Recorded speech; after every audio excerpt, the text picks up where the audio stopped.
Saudara, 6 korban meninggal akibat kecelakaan kapal tenggelam KMP Tunu Pratama Jaya. Sementara puluhan korban lainnya masih dalam pencarian.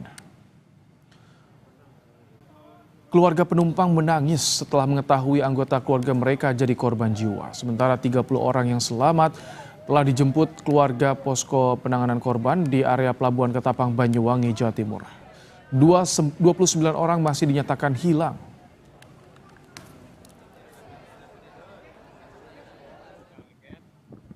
Yang selamat saat ini untuk data ada 30 orang, 30 orang dengan 6 orang dalam kondisi meninggal dunia. Nah, untuk yang saat ini di transfer dari posko besar Gilimanuk ke posko di Ketapang, saat ini adalah 21 orang survivor dalam kondisi selamat. Seorang warga negara Malaysia dilaporkan hilang dalam insiden tenggelamnya KMP Tunu Pratama Jaya di Selat Bali. Korban yang bernama Fauzi bin Awang dilaporkan hilang dalam peristiwa ini. Ia menaiki travel menyeberang ke Bali dan berencana terbang dari Bandara Igusti Ngurah Rai menuju Malaysia. Sementara istrinya masih menunggu kabar di posko pencarian di lobi Pelabuhan Ketapang. Ada kabar tadi malam katanya KMP ini tenggelam. Kebetulan nomor kendaraan travel yang dinaiki sama Bang Fauzi nomor DK 7994 AC yang tenggelam ini gitu. Dan sampai detik ini juga belum ada kabar ditemukan dalam keadaan selamat. Suasana duka menyelimuti posko penanganan korban tenggelamnya KMP Tunu Pratama Jaya di area Pelabuhan Ketapang, Banyuwangi, Jawa Timur. Keluarga menangis histeris setelah mengetahui nama kerabat mereka masuk dalam daftar penumpang kapal yang tenggelam. Di sisi lain, ada keluarga yang terharu ketika mengetahui anggota keluarga mereka selamat dari kecelakaan di Selat Bali Rabu malam. Sejumlah keluarga memeluk kerabat mereka begitu tiba di posko penanganan korban. Eka Toniansyah, salah satu korban selamat, menyebut dirinya sempat terombang-ambing selama 4 jam sebelum akhirnya diselamatkan nelayan yang melintas.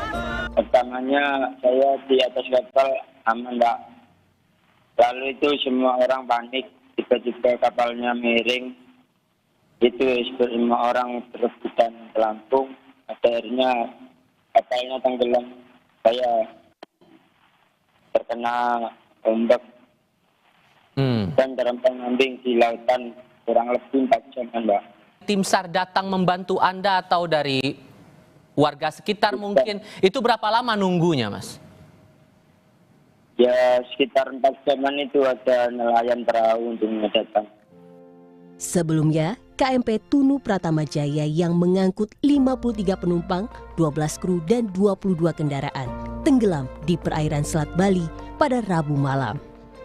Kapal feri itu bertolak dari Pelabuhan Ketapang, Banyuwangi, Jawa Timur Rabu pukul 23:05 waktu Indonesia Barat menuju Pelabuhan Gilimanuk, Bali.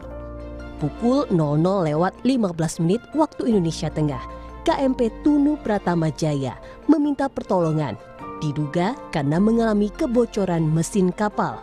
Pukul 00:19 waktu Indonesia Tengah, KMP Tunu Pratama Jaya mengalami blackout.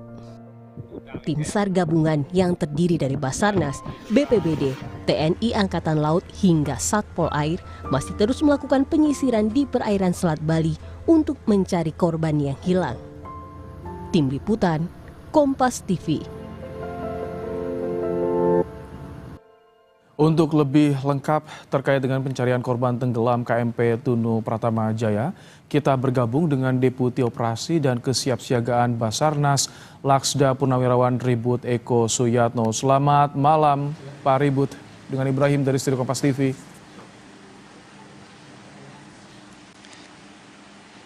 Selamat malam Pak Ibrahim. Pak Ribut, jadi bagaimana saat ini perkembangan pencarian korban? Apakah ada informasi korban yang baru ditemukan? Berapa jumlahnya sejauh ini Pak hingga malam ini?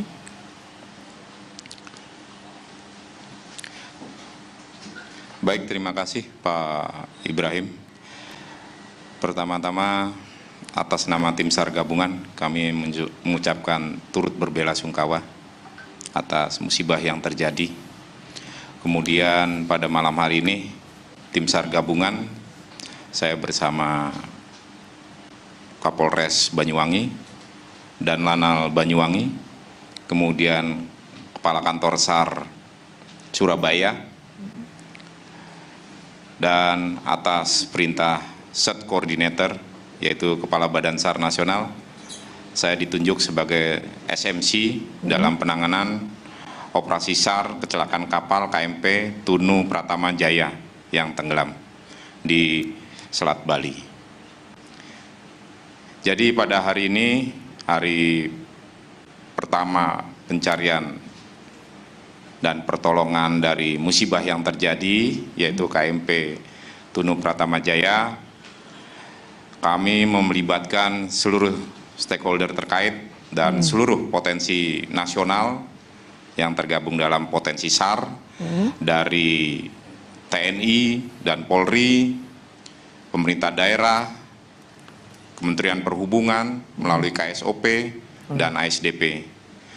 Sehingga pada hari pertama ini upaya pencarian dan pertolongan dari data manifest yang menjadi pegangan kami, di mana 12 orang kru ataupun ABK dari KMP, kemudian 53 penumpang dengan total seluruhnya 65 personil. Dari pencarian hari pertama ini, kami berhasil mengevakuasi 35 orang dengan kondisi selamat. Dalam keadaan selamat 29 orang, kemudian dalam kondisi meninggal dunia ada 6 orang. Sehingga masih ada 30 orang yang dalam proses pencarian yang akan kita lakukan esok hari. Oke, baik. Pak Ribut, pada hari ini tadi kami sudah melakukan rapat koordinasi yang dipimpin oleh Baik, Pak Ribut, bagaimana saat ini karakter dari Selat Bali? Apa tantangan dari tim SAR untuk mencari korban, Pak Ribut?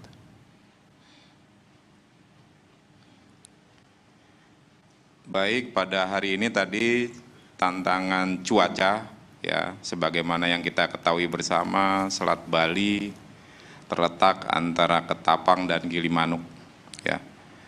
Pada pagi hari dan siang hari pergerakan arus dari utara ke selatan, kemudian siang naik sebentar ke utara, kemudian gelombang lumayan rata-rata 0,5 sampai 1, sehingga dibutuhkan alutsista dalam pencarian supaya lebih efektif dan efisien.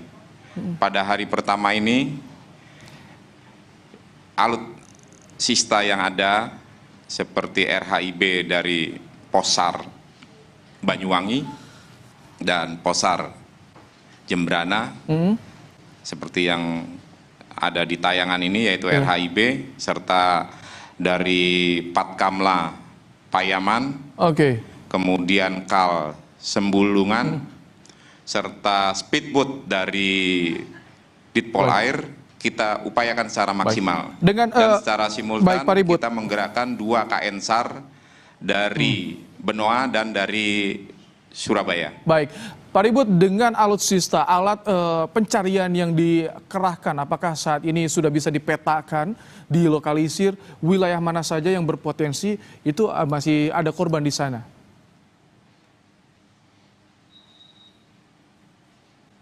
Baik, dari hasil pencarian hari ini ada di 2 titik kita, yaitu di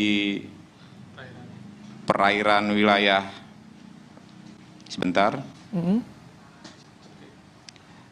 ada di wilayah perairan Pebuahan sama di Pantai Cekik. Ini yang korban banyak kita ketemukan. Sehingga itu dari data arus pasang surut mengarah dari utara ke selatan, sehingga rencana pencarian yang kita lakukan itu lebih mengarah ke sektor selatan. Oke. Demikian. Ke depan apakah seperti drone thermal atau aqua ice, tim diving, penyelam juga dikerahkan Pak Ribut untuk bisa memudahkan pencarian ini?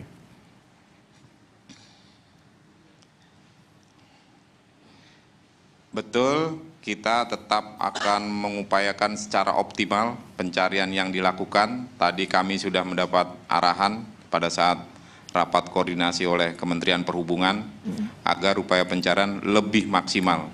Sehingga ada beberapa perkuatan untuk pencarian esok hari, terutama dari Polri. Kami mengucapkan terima kasih kepada pimpinan Polri akan mendukung 1 heli dari Baharkam. Kemudian juga kepada pimpinan TNI melalui TNI AL menambah 2 kekuatan KRI, yaitu KRI Teluk ND dan KRI Teluk Tongkol, serta 1 heli dari Pusnerbal TNI AL. Itu rencananya yang akan kita susun malam ini untuk pola pencarian esok hari, Pak Ibrahim. Tentu kami doakan yang terbaik bisa membuahkan hasil karena keluarga korban juga menanti kabar 30 yang saat ini masih dicari. Terima kasih Laksda Purnawirawan Ribut Eko Suyatno, Deputi Operasi dan Kesiapsiagaan Basarnas telah menyampaikan informasi terkini dalam program Kompas Malam hari ini. Terima kasih Pak Ribut.